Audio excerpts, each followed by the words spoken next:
Ministeerri lammiilee biyyattii 1800 ol ta'aniifis carraa hojii biyya alaa uumuufis hojjechaa jiraachuu beeksiseeti jira. Daandiin qilleensaa Itoophiyaa xiyyaara Arbus 350 hanga 900 dabalataa fudhachuunis ibseeti jira. Ciccituun daandii aspaaltii Asallaa Adaamaa hawaasaa komachiisuun himameera. Ameerikaa fi Hindiin damee ittisaa waliin hojjechuufis walii galan. Turkii walgahii Gaazaa guddaa taa'uufis biyyoota Arabaatiif yaamicha dhiyeessite. Ashama harka fuunee akka moltoo hordoftaa fi daawwattoota qaroo miidiyaa irraa oduu galgala kanaaf qindeeffadhe isinitti himaa oduu waliin kan isin faana turu ammisraa bayaanii jalqaba irratti immoo kan isinitti hime hangafoota oduutii amma gara bal'ina oduu keenya isin dabarsa. Ministeerri lammiilee biyyattii 1800 ta'aniif carraa hojii uumuus hojjechaa jiraachuu beeksiseeti jira. Ministeerri hojjetaa fi ogummaa bara baajataa 2018tti lammiilee biyyattii 1800 oliifis carraa hojii uumuufis hojjechaa jiraachuu beeksiseera. Ministeerri kominikeeshinii fi hariiroo qunnamtii hawaasaa obbo Abbabaa Alamuu akka ibsanitti lammiileen fayyadamaa taasisuufis carraan hojii biyya alaa irraa xiyyeeffachuun kabajaa mirgaa fi nageenya lammiilee mirkaneessuufis tattaafachaa jiraachuus ibsaniiru. Dabalataanis carraan hojii biyya alaa kun yeroo irraa gara yerootti guddachaa akka jiru ibsuudhaan bara 2014 dura lammiilee 40,000 qofaaf carraa hojii akka uumame ibsuudhaan bara 2017tti immoo lammiilee 503 olitti guddachuu ibsaniiru. Bara baajataa 2018 immoo hanga kurmaana jalqabatti lammiilee 100,000 fi 36,000 oliifis carraa hojii uumuu fayyadamuu taasisaa jiraachuus ministeerichi ifoomseetti jira. Itti dabaluunis sirni ammayyaa teknoolojii irratti hundaa'ee kan adeemsaa jiru hojii biyyoota alaa mirkaneessuufis itti fayyadaman walii walqabate irratti rakkinaa fi baasii dhabamsiisuufis hojjechaa jiraachuus himaniiru. Dabalataanis mirgaa fi nageenya lammiilee karaa imbaasii Itoophiyaa biyyoota itti imalan keessatti mirkaneessuufis diriirsaa hojjechaa jiraachuus himaniiru. Hanga ammatti immoo biyyoota akka Kuweet, Libaanos, Saudi Arabiyaa fi Gamtaa Imiroota Arabaa, Joordaanii fi Kaatar waliinis waliigaltee mallatteessaniiru. Hojiirra kan oolan yoo ta'us immoo baay'ina biyyoota itti imalan babal'isuufis hojjetaa jiraachuus beeksaniiru. Fuulduratti immoo gosoota ogummaa adda addaa babal'isuufis hojjechaa akka jiran hubachiisuun yeroo ammaa immoo hojiilee akka mana qulqulleessuu, kunuunsa maatii fi konkolaachisaa fa'aa irratti kan hundaa'e ta'us himaniiti jiru. Xalayaan hojjettoota ogummaa qabaniifis kanneen walakkaa ogummaa qaban Itoophiyaa irraa fudhachuufis qophii ta'uu miidiyaa Wazeemaan gabaasetti jira. Daandiin qilleensaa Itoophiyaa xiyyaara Arbus 350 hanga 900 dabalataan fudhatuu beekseera. Sararri daandii qilleensaa Itoophiyaa xiyyaara ammayyaa Arbus 350 hanga 921 fudhachuu beekseera. Bara 2016 eegalee xiyyaarri Irbaasii 350 fayyadamaa kan jiru daandiin qilleensaa Itoophiyaa xiyyaara ammayyaa hanga namoota 340 fe'uu danda'u 21 isaa galchuufis beekseera. Sadaasa bara 2024 keessa daandichi xiyyaara Arbus 350 hanga 1,000tti Afrikaatti isa jalqabaa ta'ee dhaabbata Irbaasii irraa bitee Itoophiyaa madda dhala namaa Itoophiyaa Land of Origin jechuudhaanis moggaaseetti jira. Sadaasa bara 2023 keessa daandiin qilleensaa kun motoroota suphaa xiyyaaraa Irbaasii 350 hanga 900 qofaaf olaanaan waliigaltee suphaa fi hordoffii dhaabbata Rolls-Royce waliinis mallatteessuus tureetti jira. Ciccituu daandii aspaaltii Asallaa Adaamaa hawaasa komachiisuun himame. Daandiin aspaaltiin Asallaa Adaamaa iddoo addaa Shoorimaa Sharara jedhamu ciccitee tajaajila ala ta'uun hawaasa komachiiseera.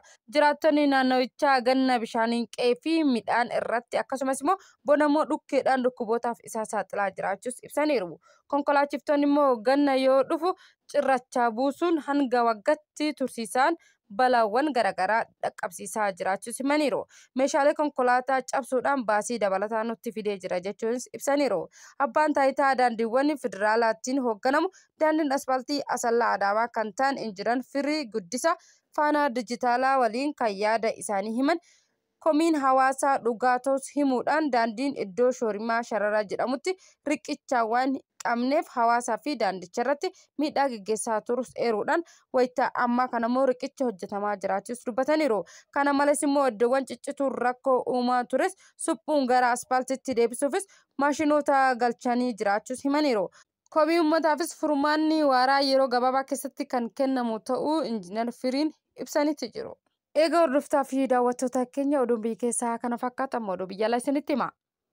Ameerikaa fi Hindiin damee ittisaa waliin hojjechuufis walii galan. Ameerikaa fi Hindiin damee ittisaa waliin hojjechuufis walii galuun isaanii ibsameetti jira. Waliigalteen kun immoo waggoota kurnan dhufaniifis tumsa damee ittisaa biyyoota lameenii cimsuufis kan dandeessu ta'us himameera. Yeroo dhiyoo asitti immoo hariiroo biyyoonni lameen damee ittisaa qaban jabaachaa dhufus eerameetti jira. Ministeerri raayyaa ittisaa Ameerikaa Bitin Higisti waliigalticha waljijjiiraa odeeffannoo qindoominaan hojjechuufis tumsa teekinooloojii kan guddisu ta'us ibsaniiru.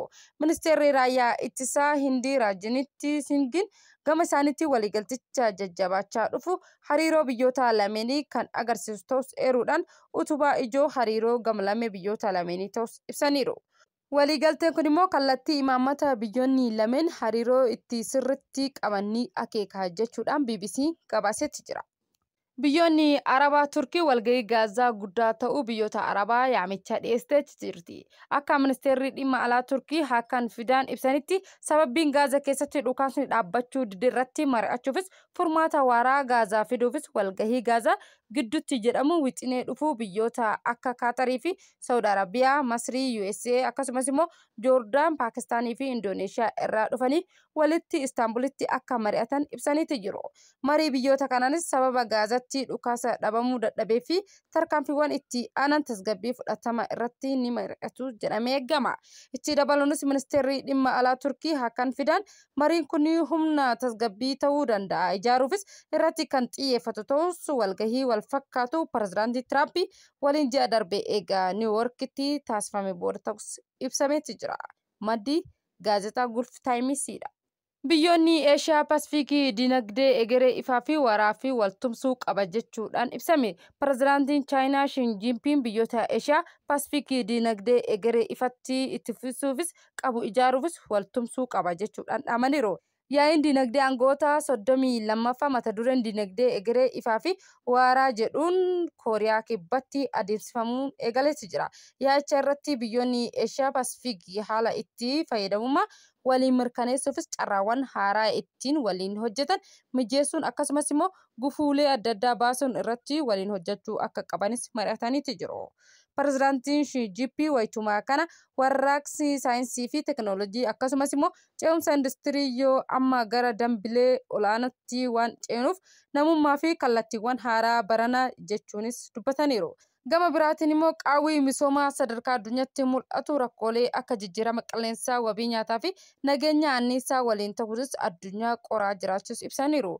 Biyyoonni kunneen immoo teekinooloojii haaraatiif of eeggannoo godhuufis fuulduratti tarkaanfachuun misooma dijitaalaa magarsiisuus akkasumas immoo ismaartii ta'eef guddisuufis humna haaraa qulqulluu gidduu gala dhohatti egeree fi fuulleeffatu ifatti ijaaruufis waltumsuu akka qabanis yaadachiisaniiru.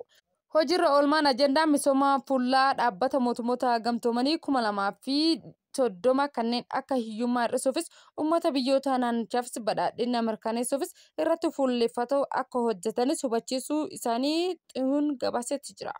Egaa hordoftaa fi daawwattoota Qaroo Miidiyaa irraa oduun galgala kanaaf qindeeffannee kana fakkaataa waan nu dhageeffattaniif nu hordoftaniif nu daawwattaniif galatoomaa isiniin jecha akkuma beekamu maatii kennataa warri maatii kennan ta'in subscribe like share gochuudhaan akkasumas immoo yaada qabdan comment irra nuu kaati wanta hojjetamuu qabus wanta kana sirreessaa kan jettan yaada keessan nuuf qoodaa isiniin jecha galgala gaarii isiniif haa ta'u.